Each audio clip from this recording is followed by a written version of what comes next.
Hello, I'm Ronnie Eldridge. Welcome to Eldridge and Company. Harriet Woods worked as John Ashcroft's lieutenant governor. She was elected separately, and most people considered her at least four of Ashcroft. But since she was a woman, Missouri politicians thought she had already gone too far. She fooled them, and she's never stopped.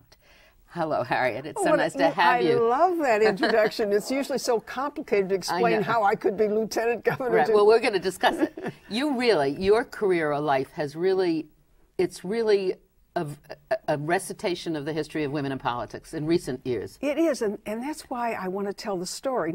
It's not, I mean, because I've written a book. It's more that young people have never experienced what we did starting out with the women's movement. And they always think when I walk in the room, oh, yeah, well, you've been lieutenant governor. I said, no, I was this housewife in a neighborhood. Most women start trying to solve problems in their own community because they, it's less a career thing. And so, yes, I started out that way. Yes, I'd been a journalist, but really my political career started out as a wife and mother in a neighborhood. It's in our experience. I mean, exactly. I remember my big political awakening about how little people knew. That was an important thing, and we'll get to that when we talk about power, was the playground. I mean, the playground was a very unsafe place. And the mothers all sat there and said, this is terrible. I remember Madeline CUNY, who became governor of Vermont. Her children had to go to school over an unguarded rail crossing, and so she said, we've got to get organized here. I mean, it was always something very close that at the time fit into their lives, because in the 50s and 60s, we were balancing things that people say you can't balance, but we were doing it. Right. Most of us, a lot of us were home. That's what I'm saying. Taking care of children. Yeah. Were you working then? I was working part-time because I had been a journalist and became a television producer, but I wanted to keep on writing. And so every afternoon I had we had these three little boys. I'd had so I could go back to work. And I'd get them down for a nap and I would start to write. And there was all this noisy traffic outside running over this loose manhole cover. And so, of course, I was furious. It woke them up. And I'd go to City Hall and I'd say, block the street or fix the manhole cover. And they just looked at me like, your priorities are way out of joint. So I did what women are still doing in many cases, and that is I took out the old yellow legal pad, went door to door indignantly, and if you go to St. Louis today, that street is still blocked off. And did they ever fix the manhole cover? They blocked off the street. Yes, they did. That took about 20 years. It was a utility. So from there, you got interested in local politics, and did you get appointed the first time to City Council? to a local commission. I think people overlook that avenue, and I got involved in the League of Women Voters. I think a lot of women get started, and even today, by having a support organization, professional, or in our days it was pretty much the League, or it may have been the Council of Jewish Women, or it may have been AKA or Delta or something. Because even the garden club. That's right, exactly. I want to mention one other thing too, because I think we were fortunate in we had causes in those days. The Civil Rights Movement, Vietnam, and even though women were not initially playing power roles in those, we saw what was happening, we cared about it, and it got us into the bigger political world. And that happened to me. Yeah, and that's what happened to Bella, for instance. Bella Abzug came out of Women's Strike for Peace. So, but then you started becoming a member of a legislative body. Absolutely. Well, that's what I was appointed. The League asked me to be observer at the local Human Relations Commission, and I would, go in there. It was a chance to have my husband babysit one night a month, so I went, and I really did learn there, how government worked locally. And then, yes, because I was very identified with caring, they appointed me to the commission, and then when there was an opening to the city council, I was initially appointed and then ran. And my generation, you were always the first or second, everything. And so it got a lot of attention when I first went on the city council and then, of course, eventually in the state senate. And when you ran for, you were always a Democrat. I was always a Democrat, but it was a separate thing in my life because the initial city council was nonpartisan, which, frankly, often you can get involved without having to become part of a political machine. But at the same time, remember, this was the era of McCarthy and Stevenson and people saying, it reminds me of what's going on today, saying we've got to have a different kind of politics. So I became involved in the local political organization as more of a reformer or agent of change. That was with me too, and I, as a reformer of the old Tammany system and all of that kind of stuff. You were, though, brought up to be an independent young woman. Well, there were just two of us, two girls in the family, and in those days, I make myself sound so old. Well, I am. But, I know it's so amazing that we get old. That's right. I only had two role models. Most women did. One was Eleanor Roosevelt, who was, this heroine who, she may not, pardon me, she may not have had a wonderful voice, or a beautiful, face, but boy, was she had a beautiful soul. What I loved about her was that she always sounded nervous, but she took such courageous positions. She never lacked for an opinion, and it didn't have to be a popular opinion. And I loved that kind of.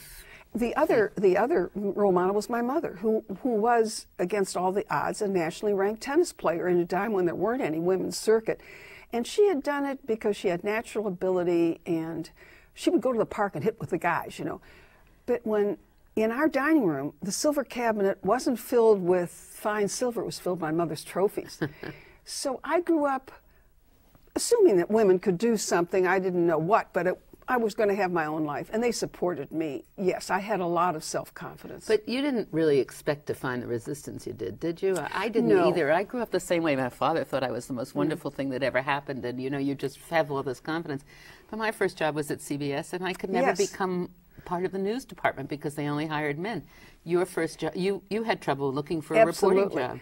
I eventually ended up at the University of Michigan and became, the first woman managing editor, in the college newspaper. But when I left college, determined to be a reporter, all the guys who had worked for me, in fact, a lot of them are still in New York, got jobs. And they said, well, we don't have women in our city room. And I think my parents supported me in just picking up my suitcase and going around the country. Didn't get a job, but eventually went to St. Louis, where the editor of what was then a very big paper, St. Louis Post-Dispatch, he said, we do not have, we never had, we never will have a woman in the city room of the Post-Dispatch. Today, the managing editor is a woman. But yes, you're right. It took a little courage and feeling like a token very often. When you ran for the state senate, were you opposed by the organization and most people?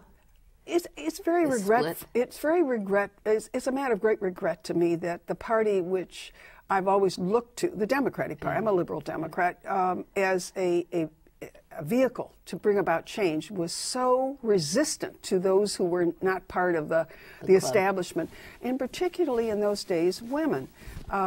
When I ran for state senate, this was the first time I was really running for a position that would be able to control some money, and there was a component, an establishment opponent, and they immediately identified me as running on the issues of ERA and abortion. Now, I'm certainly pro-choice, and I certainly was for equal rights in the Constitution, but those were not my issues. I had spent 8 years as city council member. I'd been on the Highway Commission, and I was against the throwaway society. I wanted to rehabilitate neighborhoods and services for seniors, etc. But it was tough because that's what they did to you. And the press picked it up. It was much more, sexy. The press is always interested in that kind of controversy rather than the other things. So then you spent how many years in the state senate? I spent 8 years. Actually, there was that after 6 when I ran for U.S. Senate. But when I arrived in the Senate, I don't know how it is today, but I remember it's important for today because in those days, the word, today feminism is still sort of, who's a feminist? In those days, it was career woman, because I had a job, and so that meant I had abandoned my home. I mean, it sounds ridiculous. How many women were there? I was the second woman in the Senate, and the first woman. Out of how many people? 34. But the point is that I kind of bet on the wrong person for pro tem. And anyway, against my wishes, in a way, ended up handling the resolution for ratifying the Equal Rights Amendment. I didn't want, of course I support, but I didn't want to be the women's. I know exactly, because when I worked for Lindsay, any of the women's issues came to me, and I kept saying, just because I'm a woman doesn't mean I want to handle them. Later in life, I ran to them. But anyway, go on. I got to tell you a funny story, though, because it was doomed. You were going folks, Missouri, I love it. It's my home. My children live there, but it's not only red, it is crimson. State and politics, very conservative. they were never going to ratify. They never have supported the ERA and the Equal Rights Amendment. But they had a pro forma hearing. And the hearing was in the rotunda, and busloads of Christian school children were, everything. And then it really made me mad. It was my first kind of confrontation with John Ashcroft. Not personally, but his wife arrived. Was he the governor at the time? He was the Attorney General. The Attorney General. But what was his wife, who was a lawyer, appearing at this hearing to testify that women did not need any change in the Constitution. They had all the rights they needed. And so I was just simmering because I thought this was not, So I called my son, Mike. Now you have to understand, I have 3 sons. But the middle son, who became a professional football player, was the quarterback of the state football team. So there is nothing. There is nothing in a Midwestern state more important than the quarterback. So I called him up and I said, Pete, would you mind coming to this hearing and testifying that the football players support equal rights? Bless his heart, he came, and it was the funniest thing where he came up to this hearing before the Senate committee, and he said, football players of University of Missouri really believe in equal rights. Did he get what happened when he went back to the team? I don't know, but it took me a long time to get a sense of humor. Yeah. I'm serious about that because everything was such a battle. It's a very cruel, very hard, very tough road for women, and the men. And the awful part about it is you're as smart, if not smarter, than most of them. That's the real. I mean, that really is the galling point. And actually, they tend to demonize a woman. Well, today we always, we say that, they say she's brassy, she's that. We had a big reform movement. Yeah. And it failed because someone switched on us. But the important point is they immediately said, the snake, Eve in the garden, it was my fault. And so when we lost, they took away all my chairmanships. They killed almost all my legislation. But I got even in a way I wasn't really happy about. I mean, I'm in the Senate. Every time somebody came up, I kept proposing amendments. I stalled the whole bunch. And I did manage to get a good piece of legislation through. But it saddened me that they immediately thought, well, the guys are all right. We drink with them. It's got to be that woman who caused all this trouble. And it causes you so much more effort. So you then ran for lieutenant governor. In Missouri, you run separately. Yeah, but after you were in the Senate. No, I just want to, parentheses, what gave me the ability to run and win for lieutenant governor was the fact that I had run that failed race for United States Senate that caused such national attention. After 82. That. I ran mid-term as my second term. That was the first time I heard about you. Yeah. It was an incredible time in 1982 for you to be running for the United States Senate. It really was, and I think I hope it'll be an inspiration to some people today in the sense that I was a state senator running against a popular incumbent moderate John Danforth, who senator, ambassador to the UN. Is he considered moderate? In Missouri, he is. All right. But more than that, he was the progeny of the Ralston-Purina family, an Episcopal minister as well as a former Attorney General. Seen invulnerable. No one would run against him. None of the Democratic congressmen, none of the big city mayors. But our economy was going downhill, and there was double-digit unemployment. The people I cared about, the services, it was Reaganomics, of course, and it was beginning to fall out. The worst came later. And I said, someone has to debate this. And I thought everyone had agreed because I had gained some statewide attention in the Senate for nursing home reform, et cetera, that they would be glad. Instead, the senior Democrat, Tom Eagleton, they're friends of mine, and the biggest fundraiser, Lou Sussman, who funded John Kerry's campaign, called me on the rug in a private session and say, Harriet, we really appreciate you want to run. Maybe you could run for Secretary of State sometime. But women do not run for the United States Senate. There was no Democratic woman had ever won a race for the U.S. Senate at that time, in our own. And they said, you don't raise money, you don't know how to go, you just don't, you're not powerful enough. So we have someone else to run. He's a bank lobbyist and national committeeman. Well, yes, I ran. It was it made us so angry. The fact is, though, that it was the response of other women who were indignant. It was a little like the Anita Hill thing. They were just saying, what do you mean? Right. Was it after Anita Hill? No, or was that was the second that was time? later. But all I'm saying is, because this is coming a little long, is that I think, You know, sometimes you have to be a risk taker. You have to be. And it paid off because then, even though I lost by, this much, by 1% of the vote in the state, ultimately, I beat their bank lobbyist in the primary. It gave me the ability to run and become the first woman elected statewide when I ran for lieutenant governor. And that was important. Broke ground. Absolutely. But it's too bad you didn't get into it. And it was a great race, as you described it, because it had all that spirit, and it was running against what the usual kind of techniques and things are. That's what I think we need so badly. I'm sorry for stepping. No, that's all right. I do agree with you. That was the other model, and that's partly why I wrote the book, is that sure, it helps to have all the money in the world. But what is even more important is getting people fired up. We saw a little of it in this last election. Howard Dean. Yeah. And we saw it in all the grassroots groups that were organizing around neighborhoods. Yeah. But that's what happened. I got checks, for $10 from all over the country. The other thing that happened is that the women in Washington, political women in Washington, I'm in Missouri, were furious because if the party had supported me, really seriously, with a little more money, I would have won. And they would have had a Democratic senator. There were meetings, and out of that, give Ellen Malcolm credit, that's what caused Emily's List to be started, because there was a determination we are going to have to develop our own resources. Emily's List stands for early money is like yeast. It makes the dough rise. Makes the dough rise.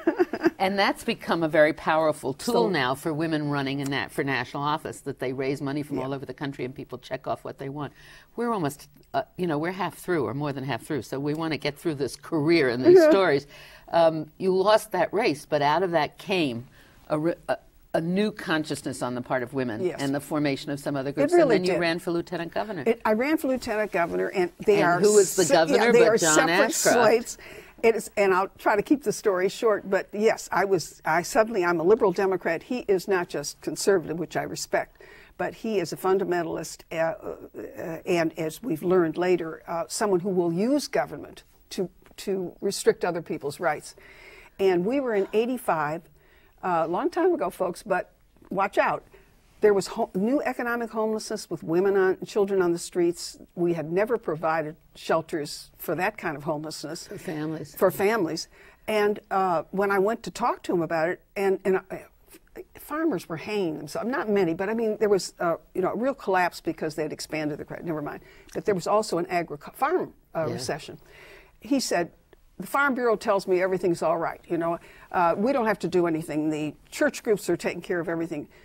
So that gave me an opportunity to use the position of being lieutenant governor to go around and do fact-finding, convene all the people who were trying to deal with homelessness, write a report which found that very often state agencies were the biggest problem, turn that report in and create lobbying to bring about some change. So I always say, you may not have the power, but you can use your ability to reach out to others, to bring them together, to create the leverage for change. You talk a lot about power. Yes. And the title of your book is Stepping Up to Power, and you give points about how to do this. But you have a great ability to make power out of something, even when it isn't written that that's a powerful thing. I mean, you're a good organizer, and you understand. But I learned it. The way. My life was learning that, and that's because, for one thing, power is often misunderstood, and you know that too. People think, oh, that's being a big bully. No, it isn't. Power is simply the ability to either make things happen or stop them from happening. And ultimately, it comes from people working together and leveraging change. And right now, I'm back, strangely enough, back down in neighborhoods talking to people who are upset about something in there and saying, hey, telling my story and saying, why don't we figure out a way to solve it? Now, big parentheses, too many people think about solving problems as, let's do something about the environment. No. What's going on in your neighborhood? Is the trash being picked up, or are these, find something that's manageable, start where you are, and that gives you power, because then when you discover that you can solve that, and when people see you're doing it, then they respect you, so that you're not talking abstractly. That's power. And I believe also supporting one another, the coalitions that have been created potentially can change this country, but they have to start at the bottom. And they have to start working together. I mean, too often I think we have the coalitions where they're vying for the same money and the same kinds of things, and it's a very difficult kind of business. We don't get a broad coalition. And I think, Ronnie, and you, I really respect you, and I respect you, that too often people become obsessed with their own position. Yeah. And I didn't consciously know that. I think it's because really family comes first with me. I'm old-fashioned. That I never tried to sort of hang on to position, or when I left one position, let's find another one. Definitely. Yeah. I mean, it becomes a career ladder for too many people, public service. And that's what destroys us, because then it takes us into polling and all the common denominator, and you lose that passion or something that you want to do, right? That's right. And I think that then the press, too, and the media tend to center on, you know, is it Sharpton, is it Jackson? Yeah. And they're losing the sense of what's going on in this country and where their power is coming from. Right. So what I'm saying is that in talking to my students right now at Hunter. And you're teaching at Hunter College. Yeah, I should teach the graduates. I teach a graduate program on gender, power, and community. And one of the prime things is to learn how to make connections. For example, I had the head of Catalyst, which is a women's organization that deals with women corporate power. Because I said, you know, you've got to learn how to make connections. Women in public office, women in business. Too often we're having the peace movement. And, you know, we go out there and protest, but we're not connected, and it doesn't create real power.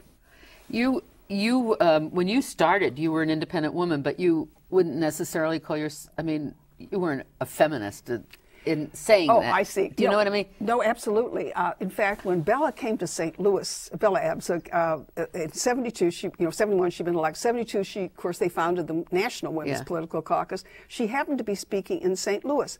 I wasn't even there. I was not part of the women's movement in the sort of organized sense. Right. I certainly supported their goals, but I was out there. I was in television. I was the first woman this. I was the first woman that. I was, you know, and so I was doing it, and I didn't. You didn't realize. That's right. So yes, it was, but they really provided me then eventually with the support I would not have had from the guys. Well, you're campaigning. I mean, when you campaigned, your staff was usually female, right? You had the great luxury of having a wonderful organizer with you, it seems to me, through your staff, and that's through your different stages.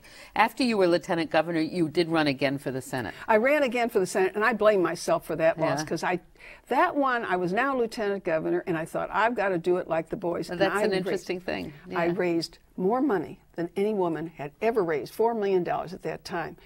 And I hired one of the great, you know, negative, famous media guys, and it was a mistake for me to do that. He's the same guy that worked for Bella when she ran for the Senate and did a very bad commercial for her, which really, I think, cost her the election, the nomination. You know, ultimately, it's our responsibility. Yeah, it is. I made a bad judgment, and I lost that race, and I think it poisoned me against modern, you know, kind of running for that level of race again. I mean, not that I didn't, you know, after a while, you're pretty tough. Yeah. Yeah. But I went on then to found a public policy institute at UMSL because I really felt... That's the University of Missouri. University of Missouri, St. Louis. Thank you. You're welcome. Because I felt we lacked sort of an idea generator, and it dealt with homelessness and affordable housing and how we could make better decisions in legislatures. And then, of course, became head of the National Women's Political Caucus. And you traveled around this country trying to encourage women to run or show them how and help them in workshops. And we learned that, and I know we are in short time, but we learned that, yes, there have been a lot of barriers, and there are still some stereotypes that bar women. But right now, a lot of it is that women aren't running. We have fewer women running for state legislature and fewer women getting elected than ever before. Do you think that's because the party isn't supporting them the way it should, local parties? I think that happens in New York a lot. A woman has to be a self-starter. She has to go against the organization. But let's be, because we only have 3 minutes, why is it important to have women elected? Oh, well, an obvious thing is that if you don't have everyone's viewpoint represented, you aren't going to get it all. And as we know, for a long time, women's health was controlled by the fact that the medicines were never tested on women until women got into government and said, hey, you know. And also, they do perform differently in terms of issues like gun control, et cetera. But the most important thing is I I do feel women tend to reach out more and be more inclusive. Now, you might say it's a dangerous stereotype, but there have been studies that shown it's true. We're more comfortable being inclusive, and we need that. The second thing, of course, is just justice. I mean, women are half the country, and to have only 14% in Congress, that means, think about it, folks, all these strange bills dealing with your health and everything else are being decided by 86% men. They're not against us, but they don't know what's going on. You know? I think that, I mean, there is a definite difference in perspective of public policy between between men and women combined. Yeah, and I think it's healthy and also in the operation, as you said, in the process of politics. But I want people to, to step forward and do it themselves. I don't like the passivity of, yeah, you're right, but why doesn't someone else do it? I want to say that I've had a wonderful life, and I have been able to balance family and public service and a career at times. And more than that, I think there have been some people helped, and gosh, that's a great thing. Yeah, I think you have to have people for help. The support thing is the most important and encouraging thing. So you're now teaching at Hunter College. Yes. You're going back to St. Louis at the end of the semester. That's right. And I'm very immersed, as I say, in getting women to run for the school board and the city council. We are upsetting some of the incumbents, but by the old grassroots method, with women who never thought they would run, but who are highly competent, giving them support, teaching them how. And yes, eventually it's got to reach the top. Are you active within the Democratic Party in Missouri? They would think I am. You've laid back. Well, I'm working more with the people who really are at the grassroots. Of course, I'm a member of the Democratic Party. No, I didn't mean that, but I meant leading it. Too bad you're not. Anyway, Harriet, it's the end of our half hour. You are coming back next year to do some more teaching, and certainly hope if I'm here that you'll be here also. Oh, Ronnie, thank you. We could go on for hours, so thank you very much. Enjoyed it. Thank you.